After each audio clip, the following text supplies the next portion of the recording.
بسم اللہ الرحمن الرحیم۔ السلام علیکم، میں ہوں علی اصغر اور آپ دیکھ رہے ہیں میرا یوٹیوب چینل۔ علامہ سعد حسین رضوی کا دباؤ کام کر گیا اور شہباز شریف کا بڑا فیصلہ، اس ویڈیو میں ہم اسی کے متعلق بات کریں گے۔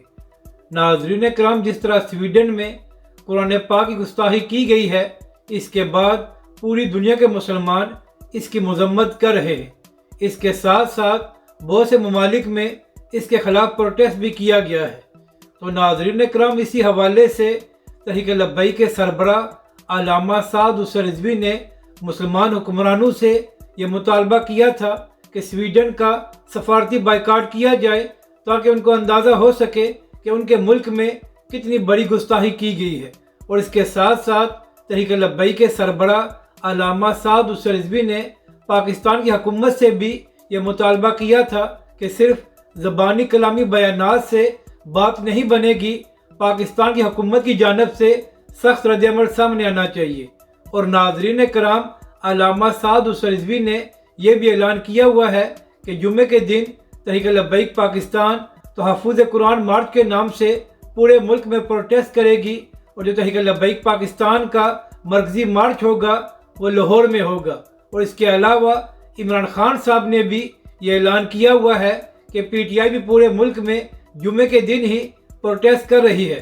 تو ناظرین کرام، لگتا یوں ہے کہ جب عمران خان اور علامہ سعد حسین رضوی نے ایک ہی دن پروٹیسٹ کرنے کا اعلان کیا ہے، تو اس کے بعد حکمرانوں کو بھی یہ سمجھ آ گئی ہے کہ اس معاملے پر سب کو پروٹیسٹ کرنا چاہیے۔ تو اسی حوالے سے آج شہباز شریف نے اعلان کیا ہے کہ تمام حکومتی جماعتیں بھی جمعے کے دن جو سویڈن میں گستاخی ہوئی ہے اس کے خلاف پروٹیسٹ کریں گی۔ تو ناظرین کرام، شاید یہ پاکستان کی تاریخ میں پہلی بار ہو رہا ہے کہ تمام سیاسی جماعتیں اور تمام مذہبی جماعتیں ایک ہی دن پروٹیسٹ کریں گی۔ تو ناظرین کرام، اس سے سویڈن اور پوری دنیا کو یہ پیغام جائے گا کہ جو قرآن پاک کی گستاخی کی گئی ہے، اس کے خلاف تمام سیاسی اور مذہبی جماعتوں کا ایک ہی موقف ہے۔ تو اس سے پاکستان کی جانب سے پوری دنیا کو ایک واضح پیغام دیا جائے گا۔ تو ناظرین کرام، اب دیکھنا یہ ہے کہ جب جمعے کے دن تمام جماعتیں ایک ساتھ پروٹیسٹ کرتی ہیں تو اس کے بعد کیا نظارہ سامنے آتا ہے۔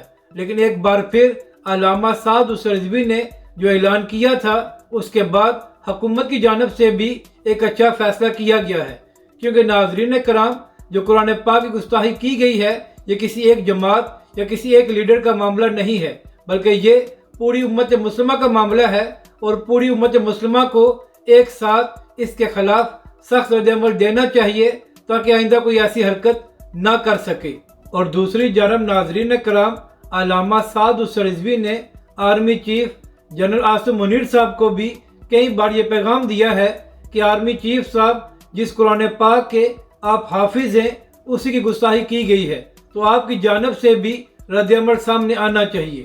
اپنی رائے کا ضرور اظہار کریں کہ آپ کو یہ ویڈیو کیسی لگی، اور ہمارے اس چینل کو بھی سبسکرائب کریں۔